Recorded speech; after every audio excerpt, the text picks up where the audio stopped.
ചൂണ്ടയിടാൻ പോകുമ്പോൾ ഇതേപോലുള്ള സ്ഥലങ്ങളിൽ എത്തുമ്പോൾ ശ്രദ്ധിക്കുക, സ്ലിപ്പാവാൻ വളരെ ചാൻസ് കൂടുതലാണ്.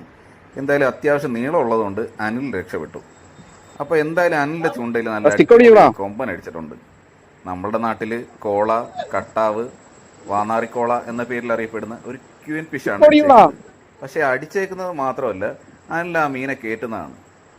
ഇതിലും വലിയ മീനുകളെ ഇതേപോലെ തന്നെ തൂക്കി കയറ്റിയിട്ടുണ്ട്. അപ്പോഴൊടിയാത്ത സ്റ്റിക്കാണോ ചേട്ടാ ഇപ്പോൾ ഒടിയുന്നത്? 3-3.5 കിലോ തൂക്കമുണ്ട് അത്യാവശ്യം ഈ മീനിന്. അപ്പോൾ അനിൽ ഉപയോഗിക്കുന്ന റോഡെന്ന് പറഞ്ഞു കഴിഞ്ഞാൽ ഡൈവയുടെ പാൻഡം സ്നാപ്പർ എന്ന് പറഞ്ഞിട്ടുള്ള റോഡാണ്. എന്തായാലും നമുക്ക് ആ മീൻ കരയ്ക്ക് എത്തിയിട്ടുണ്ട്. അപ്പോൾ നിങ്ങളുടെ നാട്ടിൽ ഈ മീൻ എന്ത് പേരാണ് പറയുക? അതൊന്ന് കമൻറ്റ് ചെയ്തേക്കണേ. അപ്പോൾ ഇതേപോലുള്ള ഇൻട്രസ്റ്റിംഗ് ആയിട്ടുള്ള ഫിഷിംഗ് വീഡിയോസ് കാണാനായിട്ട് നമ്മുടെ ചാനൽ ഒന്ന് സബ്സ്ക്രൈബ് ചെയ്യുക. മാക്സിമം നമ്മളെ ഒന്ന് സപ്പോർട്ട് ചെയ്യുക.